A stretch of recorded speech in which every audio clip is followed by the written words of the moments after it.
오존층 하면 여러분이 언제 배웠던 거 기억납니까? 오존층 하면요, 우리가 처음에 지구과학 처음 공부할 때 기권의 층상구조 공부했었죠. 거기서 어디 있었던? 성층권에 있었던 오존 기억납니까? 성층권은 대륙권보다 높은 곳, 즉 11에서 약 50km에 분포하며 성층권 중에서도 20에서 30km 범위의 오존층, O3가 분포해서 어떤 역할을 하죠? 네, 자외선을 흡수해서 생명체를 보호하는 역할을 하게 됩니다. 그런데 이런 오존층이 파괴가 되고 있습니다. 누구 때문에요? CFC라고 해서 우리가 프레온 가스라고 하고요. 혹은 염화플로린화 탄소라고 얘기를 합니다. 같은 말이라고 보시면 되는데 냉장고 냉매제 등으로 사용되는 이 프레온 가스로부터 누가?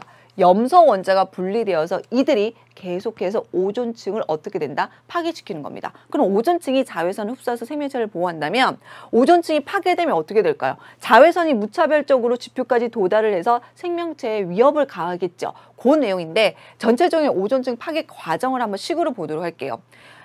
대기오염 파트에서도 선생님이 얘기했지만 이런 식이 나왔을 때는 식을 외우는 건 의미가 없습니다. 이 식을 해석만 해주시면 되고 이 오존층 파괴에서 염소 원자가 분리되는 것은 대기오염 문제도 선생님이 짧게 언급을 했습니다. 보세요.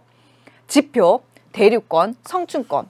프레온가스는요, 성층권에서 자외선이 있을 때, 강한 자외선이 있을 때만 분리되는 부분입니다. 그러니까 대륙권에서는 안정하다고 보시면 돼요. 성층권에서 보시게 되면 CFC가, 프레온가스가 무엇에 의해서 CL로 다시 말해서 염소 원자로 분리가 됩니다. 무엇에 의해? 자외선에 반응하면. 그래서 우리가 이것도 광화학 반응이라고 그냥 하셔도 돼요. 광화, 자외선이 포함된다. 그러면 이 염소가요, 오존과 반응해서 어떻게 됩니까? ClO가 되는 겁니다. 그러면 어떻게 되죠? 오존이 파괴가 되는 거예요. 그런데 문제는 뭐냐면 이 일산화 염소는 다시 누구와? 산소와 반응을 해버려요. 산소와 반응하면 이는 다시 어떻게 될까? 이렇게 Cl이 돼버리는 겁니다. 여기서 파악해야 될 건 염소라고 하는 것은 반응에는 관여하지만 자기 자신은 변하지가 않아요. 이게 바로 뭘까요? 그렇죠. 바로 촉매 역할을 해버리는 겁니다.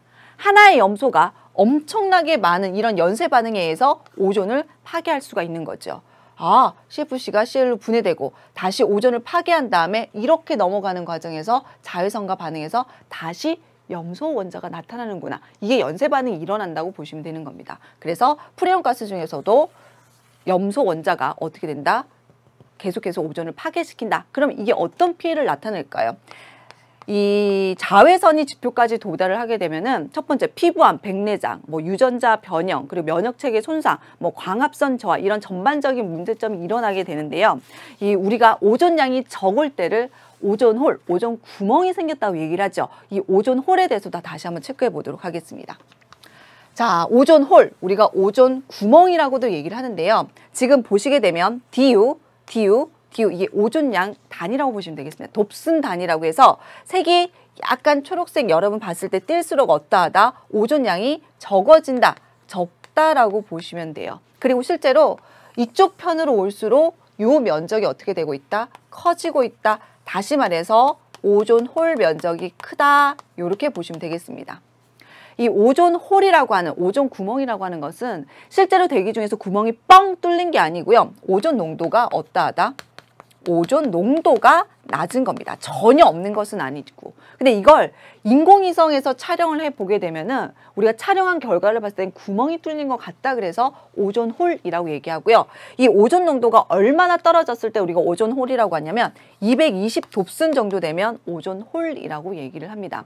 주로 이렇게 되는 건 여러분 교재에도 보시다시피 그림은 남극 지역 상공의 오존량 변화. 어디서 이런 일이 활발하냐면 남극 상공, 그 중에서도 봄철에 오존 농도가 가장 뚝 떨어지는 것을 확인할 수가 있습니다. 그래서 오존홀, 오존 농도가 어떤 개념인지 한번 체크해 보도록 하겠고요.